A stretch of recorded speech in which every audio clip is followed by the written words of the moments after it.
Hi எல்லாருக்கும் வணக்கம். Welcome to தனாஷ் பேஷன். நம்ம இன்றைக்கி என்ன பார்க்க போகிறோன்னா வெங்காயம் ஊறுகாய் எப்படி செய்கிறதுன்னு. இது ரொம்ப டேஸ்டியாக ரொம்ப நல்லாயிருக்கும். இது வந்து இட்லி, தோசை, சப்பாத்தி எல்லா வகையான சைடிஷ்க்கும் ரொம்ப ஏற்றது. சரி, இப்போ வாங்க எப்படி செய்கிறதுன்னு பார்க்கலாம். இப்போ ஒரு கடாய் வச்சுக்கோங்க அடுப்பில். அது சூடானதும் 2 டேபிள் ஸ்பூன் கடுகு சேர்த்துக்கோங்க. இது கூடவே 1 டேபிள் ஸ்பூன் வெந்தயம் சேர்த்துக்கோங்க. சேர்த்துட்டு இது ரெண்டையும் நல்லா ஃப்ரை பண்ணுங்கள். அடுப்பு வந்து லோ ஃப்ளேம்லேயே இருக்கட்டும். ரெண்டும் நல்லா கலர் மாதிரி நல்லா வரணும். அந்தளவுக்கு நல்லா வறுத்துக்கோங்க. இப்போ பாருங்கள், கடுகெல்லாம் கொஞ்சம் பொரிய ஆரம்பிக்கும். வெந்தயம் கலர் சேஞ்ச் ஆகும். அந்தளவுக்கு நல்லா வறுத்துக்கோங்க. இதை பாருங்கள், இந்த அளவுக்கு. இப்போது இதை வறுத்ததை வந்து நம்ம எடுத்து தனியாக ஒரு பிளேட்டில் வச்சுட்டு அதை வந்து நல்லா ஆற விட்டுறலாம். ஆறுனதுக்கப்புறம் மிக்சியில் பவுட்ரு பண்ணி எடுத்துக்கலாம். இப்போது அதே கடாயிலேயே வந்து எண்ணெய் 2 குழிக்கரண்டி அளவுக்கு சேர்த்திக்கோங்க. எண்ணெய் கொஞ்சம் ஜாஸ்தியாக ஊற்றுங்க. அப்போ தான் வந்து வெங்காயம் தொக்கு வந்து ரொம்ப நல்லாயிருக்கும், டேஸ்ட்டாகவும் இருக்கும். எண்ணெய் ஊற்றினதுக்கப்புறம் இது நல்லா சூடானட்டும். சூடானதுக்கப்புறம் வெங்காயம் ஒரு 1/2 கிலோ அளவுக்கு 5 வெங்காயம் எடுத்திருக்கேன். அதை வந்து இந்த நீல வாக்கில் இந்த மாதிரி கட் பண்ணிவிட்டு சேர்த்துக்கோங்க. சேர்த்துட்டு நல்லா வதக்குங்க. இது நல்லா வெந்து வதங்கி நல்லா வரணும். அந்தளவுக்கு வதக்கிக்கோங்க. கலர் கொஞ்சம் சேஞ்ச் ஆனால் போதும், ரொம்ப சேஞ்ச் ஆகணும்னு அவசியம் கிடையாது. இந்த மாதிரி நல்லா வதக்கிக்கோங்க. ஒரு 5 நிமிஷம் இந்த மாதிரி வதங்கினதுக்கப்புறம் பாருங்கள், கலர் சேஞ்ச் ஆகி வந்துருச்சு. இப்போ இந்த வெங்காயத்தை எண்ணெயெல்லாம் வடிச்சிட்டு ஒரு பிளேட்டில் எடுத்து வச்சிடலாம். அது நல்லா சூடானதுக்கப்புறம் மிக்சியில் போட்டு நல்லா நைஸ் பேஸ்ட்டாக நம்ம அரைச்சி எடுத்துக்கலாம். இப்போ ஃபஸ்ட்டு இதை அரைச்சி எடுத்துகிட்டு வந்துடலாம். கடுகு இது வந்து நல்லா பவுட்ரு பண்ணி எடுத்துக்கோங்க. இந்த அளவுக்கு நல்லா நைஸாக அரைச்சி எடுத்து வச்சுக்கோங்க. இது ஒரு பிளேட்டில் நம்ம இப்போது பவுல் எடுத்து வச்சிடலாம். எடுத்து வச்சுட்டு இப்போ வெங்காயம் சூடு ஆறிடுச்சு. அதை இப்போது இதே மிக்சியில் சேர்த்துக்கலாம். சேர்த்துட்டு இதை வந்து நல்லா நைஸ் பேஸ்ட்டாக அரைச்சி எடுத்துகிட்டு வந்துடுங்க.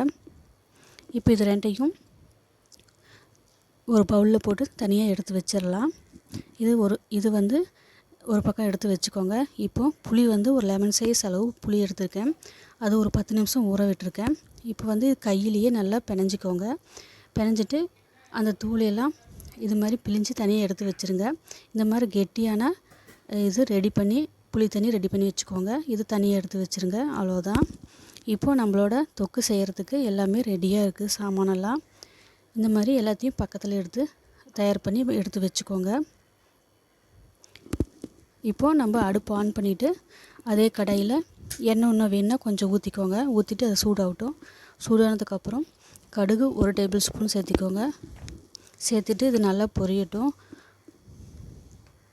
பொரிஞ்சதுக்கப்புறம் பெருங்காயம் 1 டேபிள் ஸ்பூன் சேர்த்திக்கோங்க. பெருங்காயம் நல்லா பொரிஞ்சதும் இது கூடவே 2 கொத்து கருவேப்பிலை இலையை சேர்த்துக்கோங்க. இதுவும் நல்லா பொரியட்டும்.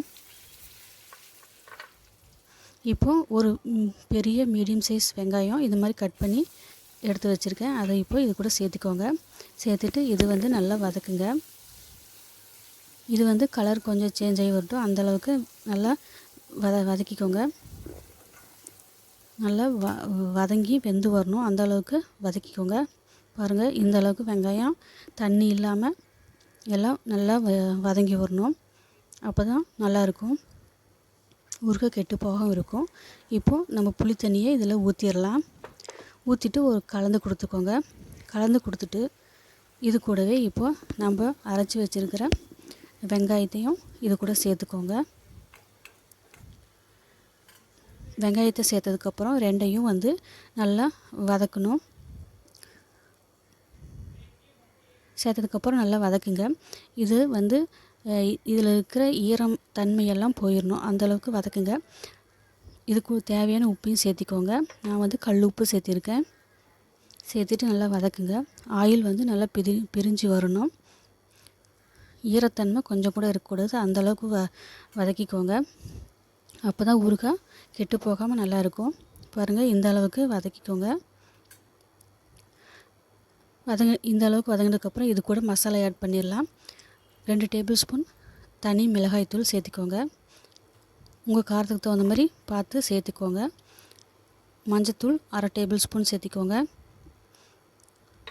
இதையெல்லாம் சேர்த்திட்டு நல்லா கலந்து கொடுத்துக்கோங்க. அடுப்பு வந்து இப்போது லோ ஃப்ளேமில் இருக்கட்டும். எப்போவும் மசாலா சேர்த்துறப்போ லோ ஃப்ளேமில் அடுப்பை வச்சுக்கோங்க.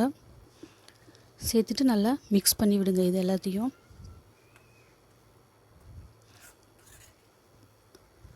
நல்லா மிக்ஸ் பண்ணிட்டு இந்த டைமில் டேஸ்ட் பண்ணி பார்த்துட்டு நீங்கள் இன்னும் காரம் வேணும் அப்படின்னா இந்த டைமில் கூட சேர்த்திக்கலாம். நீங்கள் சேர்த்திட்டு ஒரு 15 நிமிஷம் நல்லா வேக விடுங்க. இது நல்லா எண்ணெய் பிரிஞ்சு வரட்டும்.